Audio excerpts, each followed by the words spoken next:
As a Sega Megadrive owning teenager in the 1990s, I was a huge fan of horizontally scrolling shoot-em-ups, with Thunder Force 4 and Thunder Force 3 ranking right up there as two of my all-time favourite games on the system, combining incredible graphics and music with fantastic and addictive gameplay.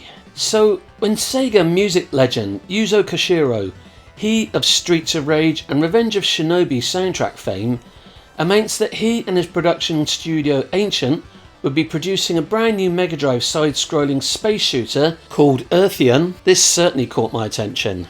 Earthion has been developed natively for the Megadrive and is planned for a physical cartridge release next year.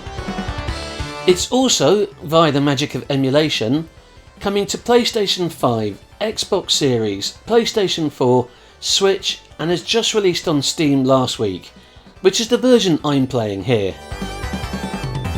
Yuzo mentioned on Twitter that they've already confirmed that the game runs well in its current state on native hardware, but since physical cartridges cannot be patched after release, they decided to take more time and make sure the game is in perfect shape before releasing the game in its final state on the Mega Drive. I saw a quote on the Time Extension website where they mentioned that Koshiro and collaborator Makoto Wada sought to create the best possible shooter for the Mega Drive, bound by the technical constraints of hardware that is now over 30 years old. So have they succeeded? Well, based on the hours I packed into playing it yesterday, I think the answer to that is a resounding yes. Yuzo and his co-developer have created an incredibly polished and fun to play product.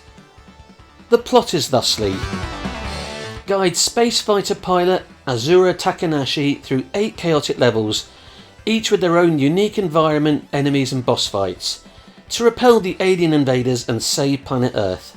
The stages feel very distinct, with lots of colour and stuff going on, and things to shoot at. The levels include environments like a big battle in space, which moves into the planetary atmosphere in the next stage. A battle that takes place above a city that looks like it's been partially taken over by a forest, followed by a descent into some kind of underground structure, full of goopy, bioorganic baddies in the next level, that feel like the sort of twisted creations that could have come from one of Clive Barker's books. The stages usually have a mid-boss, as well as the main end-of-level boss.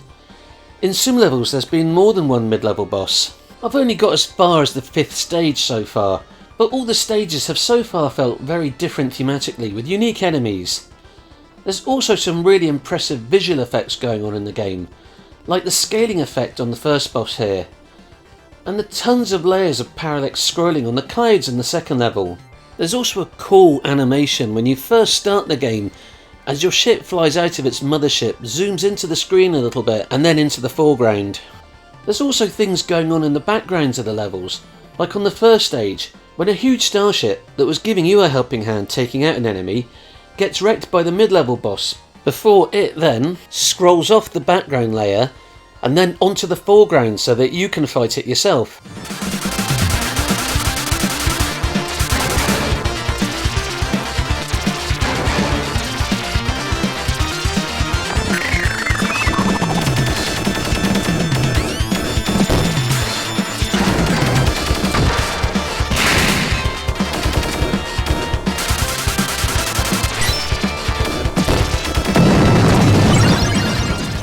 All whilst dodging debris from the ship that exploded.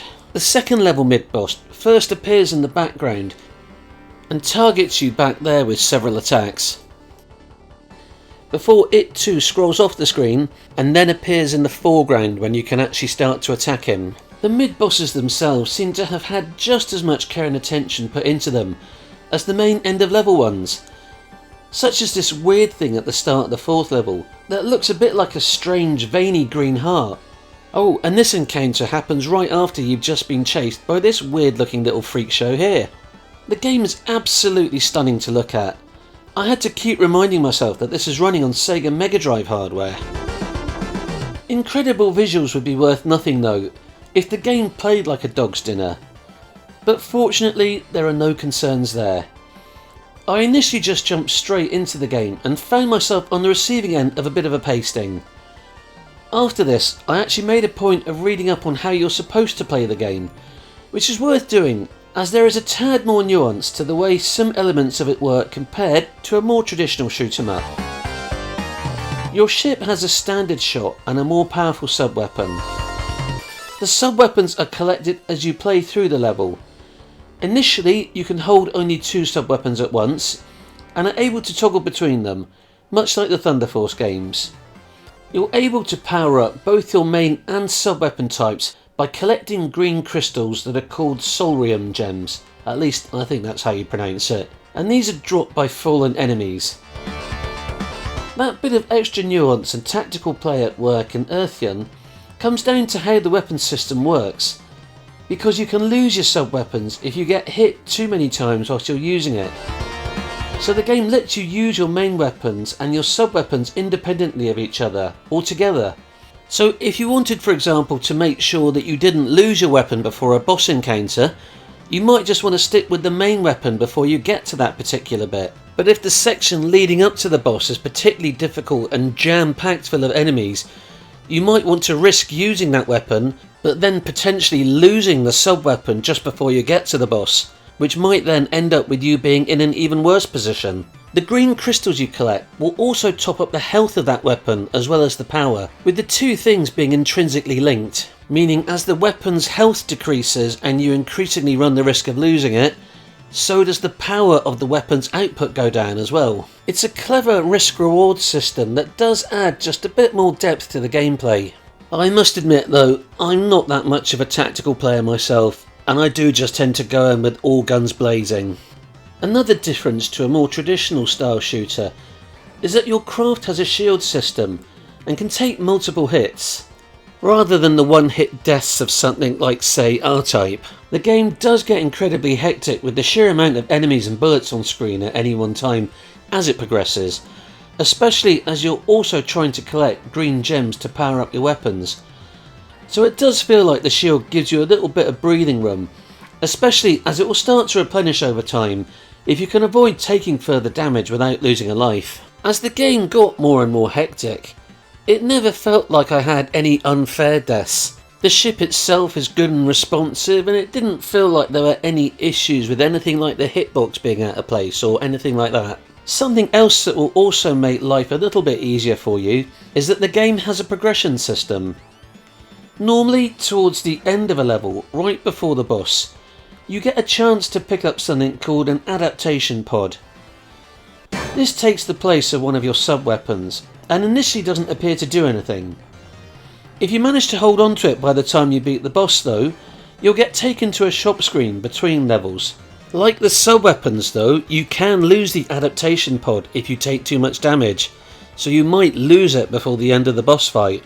If you manage to hold on to your adaptation pod and reach the shop, from here you can power up one aspect of your ship. Whether it's more shield power, a higher maximum weapon power, an additional sub-weapon slot, an extra life, or starting the next level with a new special sub-weapon.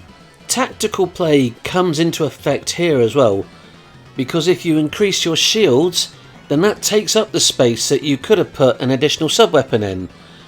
So basically you need to have a little bit of a think about whether you want to go more offensively or more defensively, or if you fancy a bit more of a balance between the two. When you use up all your continues, the game will give you a password you can use to transfer your progress across onto your next game, and these advantages you get from the adaptation pods stack up each go, so you'll get a little bit more powerful each time you play the game. Even with all the extra advantages this offers, I still found the difficulty of the game was really starting to ramp up by the 4th level. And this is just on the normal difficulty setting. As I mentioned earlier in the review, I haven't actually finished the game yet, but so far the difficulty does seem balanced. Whether I'll still be thinking that as I progress onto the 6th, 7th and 8th levels, we'll have to wait and see. But the game has so far done an absolutely brilliant job of hooking me in with that sense of just one more go each time I've run out of continues and get sent back to the first stage. Something I'm not used to nowadays in modern games where you're so well catered for, with things like checkpoints and tutorials that want to hold your hand through every single bit of it. It's a testament to just how good the gameplay is, that it kept pulling me back in for more, just so that I could try and get that little bit further each time, as I genuinely want to get through the game and see what the later levels and bosses look like. And also to hear more of that sweet, sweet, sweet Yuzo Koshiro music that plays throughout. It's no lie to say that Streets of Rage 2 and The Revenge of Shinobi are some of my absolute favourite game soundtracks of all time. Yuzo Koshiro was an absolute sonic wizard who was capable of getting incredible music out of the Megadrive hardware. There's music in the Streets of Rage 2 soundtrack that, in my own humble opinion, I think stands shoulder to shoulder with a lot of contemporary dance music. It's that good, and I'm pleased to say that Mr. Koshiro has certainly brought his A game to the table here, with some suitably epic tunes that match the on-screen action perfectly, and feel very reminiscent of the sort of music you would have got in a shooter of old, such as the aforementioned Thunder Force games or something like Hellfire or Gary's. Upbeat, high-tempo tunes that put you in the right mood to start vanquishing evil. It's all excellent stuff. Along with the excellent soundtrack, the game has also got a load of really beefy sound effects as well, along with some typically slightly scratchy sounding Mega Drive-ified sampled speech. As you would expect with a Steam game designed for old hardware but running on modern systems, there are some options to change the way the game looks and sounds.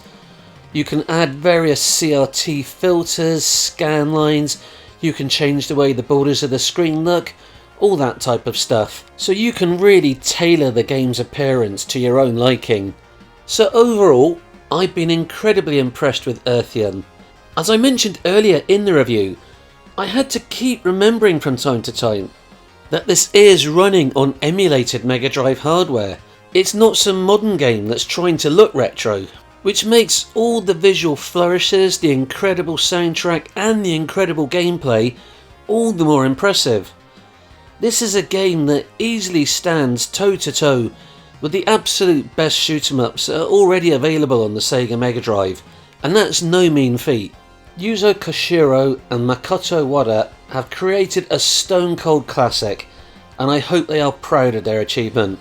It's obvious that it's a real labour of love. If you've got any interest in old school Sega Mega Drive or Genesis games, or if you're a big fan of shoot 'em ups or arcade games from the 1980s or 1990s, I highly urge you to check this out. It is an absolutely fantastic game and well worth your time. Unfortunately for Yuzo and Makoto, within days of the game being released on Steam, someone had extracted the Mega Drive ROM and began to circulate it online. After putting so much time and effort into this project, and specifically holding back the Mega Drive release to make sure that that finished final version of the game on cartridge is the absolute best version of Earthion that it can be, this has got to be disappointing for Yuzo and team, as unlike the multi-million-dollar game corporations like Nintendo, EA and Activision, pirated ROMs like this can really hurt small indie teams. So if you do want to play this game, I urge you to please make sure that you do it through the official channels. Buy it on Steam, your PS4 or PS5 or Xbox. Don't be tempted to go down the route of finding a dodgy ROM somewhere. These small teams like this really do need our support. Anyway, so that is the end of the review. Have you played Earthion? What did you think of it? Let me know in the comments below. Hopefully you have enjoyed it as much as I have. Anyway, I'm going to wrap everything up there, so I have been Mr. Thunderwing, and I will catch you all for another review or look at some old game of some sort sometime soon. Take care, bye bye.